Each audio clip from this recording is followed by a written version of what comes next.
Good morning everyone.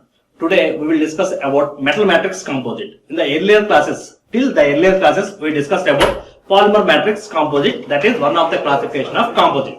Today we will discuss about metal matrix composite. So metal matrix composite. So as we know that a composite consists of minimum two elements. So a metal matrix composite is a metal with at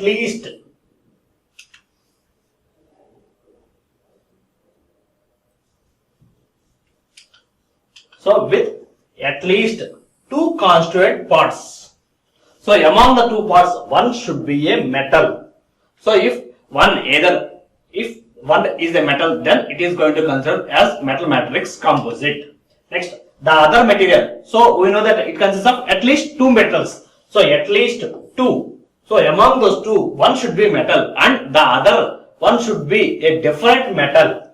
The other metal should be a different metal or another material such as ceramics or organic compound. This organic compound is none other than a polymer. So we know that the main classifications of materials are metals, ceramics and polymers. So for MMC, it should be at least two materials. Among those two materials, it should be at least two materials. Among those two materials, one should be a metal. The second one may be different metal or either a ceramic or a polymer. So here for selectioning composite, it's a combination of matrix and reinforcement. Here the matrix is metal and the reinforcement should be a metal or ceramic or polymer. The selection of reinforcement metal, if we are selecting a metal as reinforcement material, then the property of the metal should be different of the matrix metal. So here we are using two metals. If 1 and 2 are metals, then the two metals having different properties should have different properties. Then only we can consider that as a composite material. If both the metals, reinforcement and matrix materials, if both the constituents are metals, the properties should be different. If both the properties are similar, then it is going to consider as an alloy. If both the properties are different, then only it is going to consider as a composite material. So if we are choosing a metal, first metal and the second ceramic or polymer, obviously ceramic and polymers are having different properties than metals. So at that time, no need to consideration of the properties, physical and chemical properties. It always is different. So the next one is some examples, that is NB titanium. So nebulous titanium is a reinforcement material. So here it's a reinforcement material that is immersing in a copper matrix. So here copper is a metal and this nebulum titanium, that is also metal. So here if we consider those two materials, those two are metals. As we discussed earlier, one should be a metal. So here among these two, one should be a metal and the second one should be a different metal. So here we are not mixing copper plus copper or titanium plus titanium. Here we are mixing a different reinforcement with a different matrix. So here the melting temperature of this nebulum is around 2500 degrees centigrade, whereas titanium is around 1600 degrees centigrade. Whereas for copper, it is around 800 degrees centigrade. So here we are mixing two metals. One material having a melting temperature of 800, whereas the other is minimum 1600 degrees centigrade. So here if we are converting the copper into molten state, it means around 900 degrees centigrade, these materials will not melt. It will retain its original shape. So here both the materials are not insoluble. So our composite condition is both the materials should be insoluble and different properties. Here this is having different property and this is having different property. So that these metals will retain its original shape, so that these metals are not mixing into the copper. Just they are joining. So this is used for superconducting magnets. This is for superconducting magnets. So next one is tungsten copper particulates.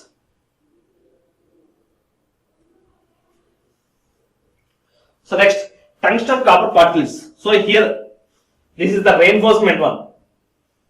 So tungsten copper, here this is the reinforcement and those particles are used for cutting tools. So next, silicon carbide and aluminum matrix. Here silicon carbide is the reinforcement material and aluminum is the matrix. As you know that the melting temperature of aluminum is around 600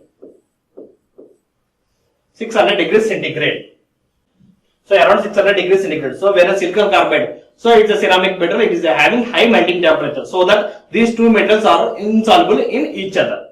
So these are highly used for aerospace, automobile and thermal applications. So here we are using ceramics. As earlier we discussed that if we require high temperature resistance or elevated temperature resistance, then we will go for ceramics. Why? Because ceramics are having a good properties at elevated temperatures or high bearing capacity, high temperature bearing capacity. For that purpose, we are using silicon carbide, a ceramic material, in an aluminum matrix. So this is the examples of MMC. Next, so MMCs are widely used. So just now we discussed that if we incorporate ceramics into the materials, the composites, then the melting the usage, the maximum temperature will be high. So here the melting temperatures, so if we are using MMCs, then the operating temperatures are 250 to 750 degrees centigrade. So the thing, MMCs are widely used in applications where operating temperatures, so it means working conditions. So it means depends upon the application, or here the working condition should be 250 to 750 degrees centigrade. If the working temperature is in between these 250 to 750 degrees, then only we will use or we consider MMCs for that application. If it is more than that, we will go for ceramics. If it is less than that, generally we will go for polymers because of low cost and low density. So next, so various matrix materials that are used in metal MMCs. So some of them are, so aluminum can be used as a matrix material for MMC. Similarly, titanium, copper, manganese and some super alloys. These all the materials are generally used in molten state. It means liquid state. So here the matrix is in liquid state. So these all metals can be melted so that it can be converted to liquid state. So here all the matrix materials are converted into liquid and we are going to incorporate reinforcements into this molten liquid. So next, so some of the reinforcement materials are silicon carbide. So it's a ceramic material. Similarly, boron, so molybdenum and alumina. So aluminum and alumina both are different. Alumina is a ceramic material. So here we are incorporating a ceramic materials. So we can incorporate ceramics as well as metals also. We discussed. So in the earlier slide we discussed that the metal can also be incorporated as well as ceramics and polymers. So similarly here we can incorporate any reinforcement material into matrix material. So among those two metals, the major portion should be a metal. So then only we can consider that as MMCs. So next, advantages of MMCs. So earlier we discussed about the advantages of polymers. So the main advantages of polymers is low density and low cost.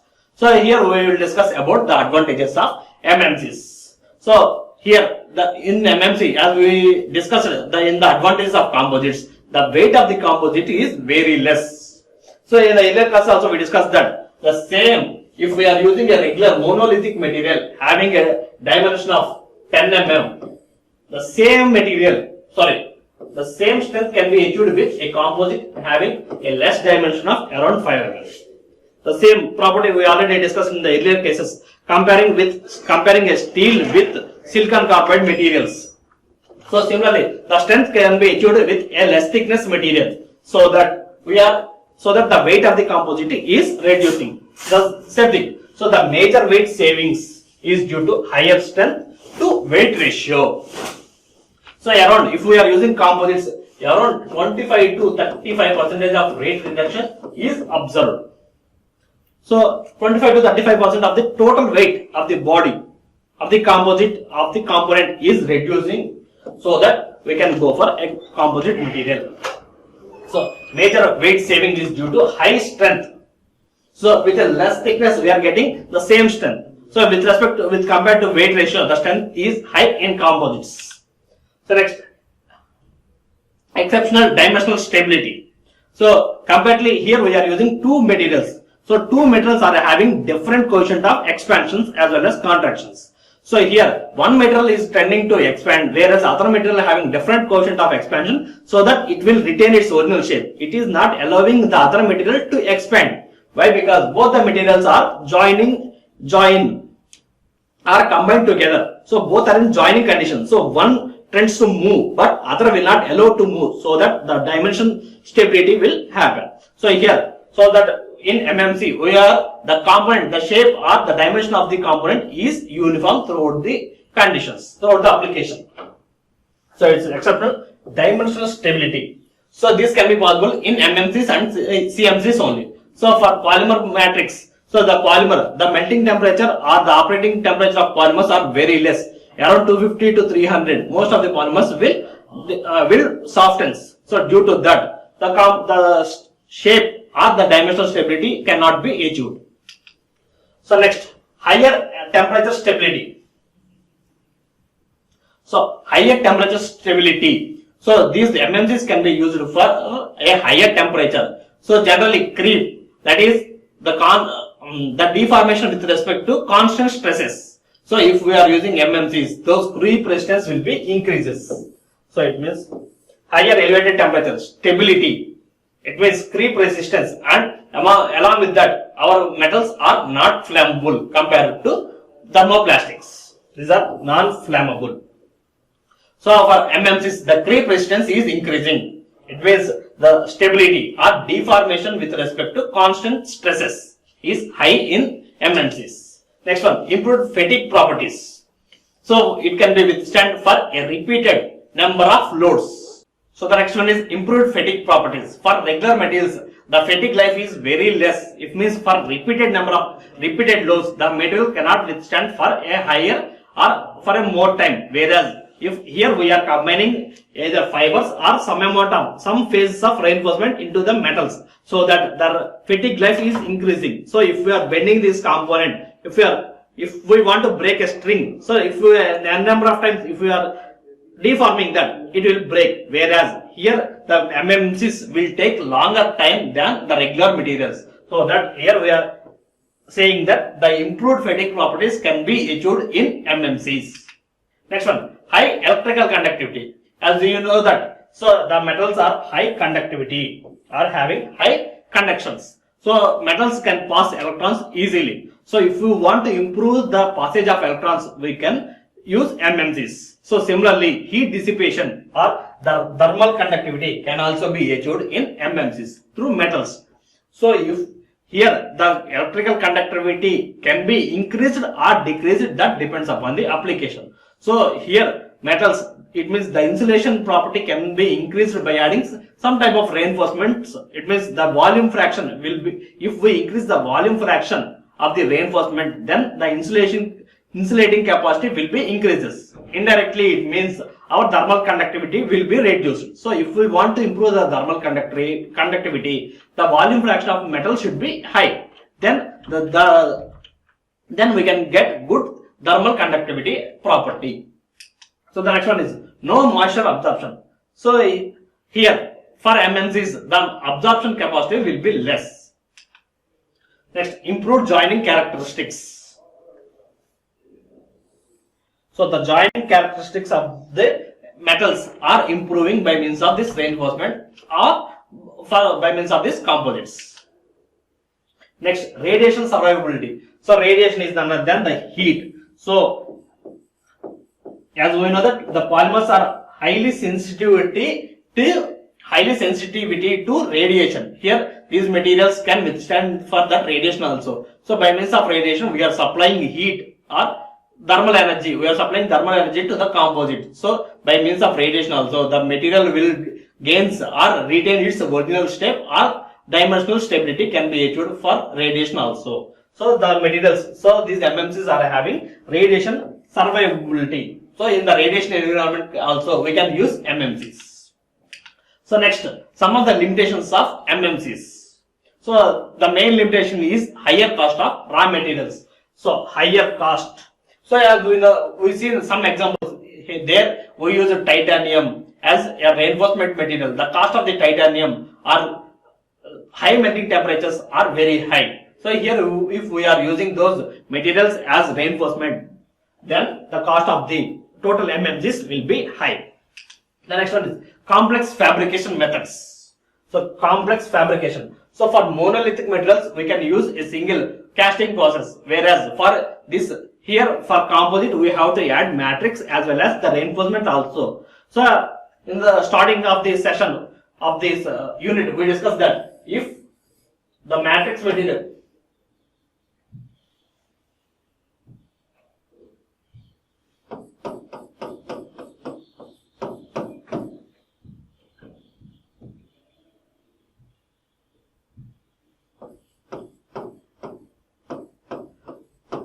so if we use a regular metal matrix, regular metal for casting, if we use a regular casting method for manufacturing of MMCs, all the reinforcement will deposit at the bottom of the surface. To avoid that, we need a stirring action so that the reinforcement will be moved up and down so that it will get a homogeneous mixture. So for that we require extra equipment. So that the fabrication, those are fabrication methods. So similarly, if we are using if we are using fibers as reinforcement materials, so if we are using a small fibers or chopped fibers as reinforcement, then that is also one more issue for maintaining throughout the composition. So if we are using a stirrer, all these fibers will be deposited to the stirrer itself. So for that we require extra equipment so that the process is complex. So complex fabrication methods and those equipment are expensive. The next one is relatively immature technology. So the methods which we are using are not proper, are not standardized. So if we compare casting and forging, those are the olden technologies and those are using from a past years. So that all the techniques, all the parameters, how much time we should ram for a forging or what is the temperature, those all are predefined. Whereas for MMCs, those are upcoming technologies. So till now those processes are not standardized.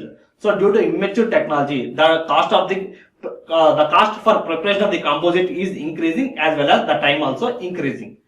So due to that, this is relatively immature technology. This is that it means we don't know the exact procedure. It means standards of the technology.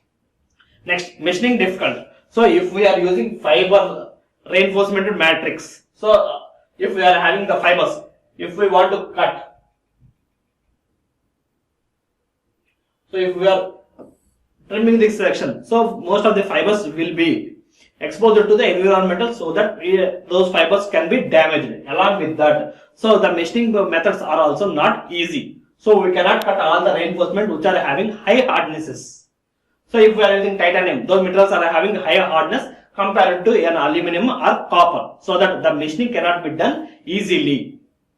For that we require high cutting tools as well as various parameters. High equipment should be used for chopping or trimming those surfaces to get a achieved shape, to get a required shape. So next one is reinforcing material may reduce ductility and fatigue properties. So as we know that the properties, if we are adding some more metals into a bare material, into a pure material, those properties will vary. So due to addition of reinforcement, so the material, due to addition of this reinforcement, it may reduce the ductility of the material. So it means it improves the brittleness of the component. So it reduces the ductility and fracture toughness can also be. The reduced fracture toughness is also observed in MMCs. So these are the various advantages and disadvantages of our composites. Next we will see some applications. So here this is a brake rotor. That is an automobile component that is made up of a composite material instead of regular metal. So earlier it was manufactured with a monolithic metal. So now it was changed from a monolithic to composite. So here the brake rotor. So as you know that the brakes rotors are exposed to temperature. So it means those are exposed to friction if we apply brakes. So during application of brakes, those two metals comes into contact and due to friction, heat liberation or heat generation will be high. So that if the monolithic material, if we are using a monolithic material, the heat bearing capacity is less. As you know that the composites can survive for higher temperatures. So due to the absorption of high temperatures, these metals can also withstand for a longer life. So the next one is diesel pistons. As you know that all the pistons are exposed to high temperatures. So here the materials can withstand over a long period for high temperatures also. Similarly, various materials are replaced with a composite materials. So here this is a cylinder head. So here this is a cylinder head that is used in automobile industries. So next one is brake, disc brake capital. So next, compression timings. Next, this is one more, turbine blades. So these are the various applications of MMCs.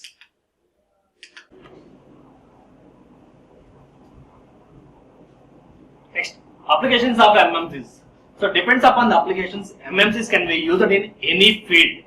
So this can be used in aerospace, automobiles, for transportation, electronics and thermal magnets. So in the earlier first example, we seen that those materials are for magnets. So similarly for electronics and magnetic materials, we can use MMCs. Next one, filamentary superconducting systems, as well as power conduction for sporting goods, as well as wear resistant materials. So depends upon the applications in various industries, we can use MMCs. The only thing is the required property should be achieved by means of different materials. So by adding ceramics or polymers or by means of different material, we are adding as a reinforcement material so that the property is achieving. So by means of this property, we can use in any industry. The main consideration is cost. So anything can be replaced with a composite, but the thing is the cost of the monolithic material as well as the cost of the composite. The cost of the composite should be compared so that we can justify whether the composite is feasible or the monolithic material is feasible. So next, here we will compare with different fibers as well as different matrix and depends upon its application. So here the graphite fibers, the graphite reinforcement materials. So the graphite. So here all these are reinforcement materials.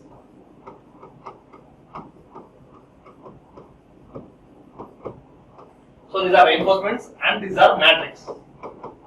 The combination of these two is becoming a composite. So here these are the applications of this composite or of the component. So graphite fibers are used along with aluminum in satellites, missiles and helicopter structures. So similarly, those graphite fibers can be used with copper also. Those are electrical contacts and bearings. So these are the various applications with respect to reinforcements and matrix. So if we are combining alumina with aluminum, those two combinations can be seen in superconducting of fusions or in power reactors. So we can see that application. So these are the various applications.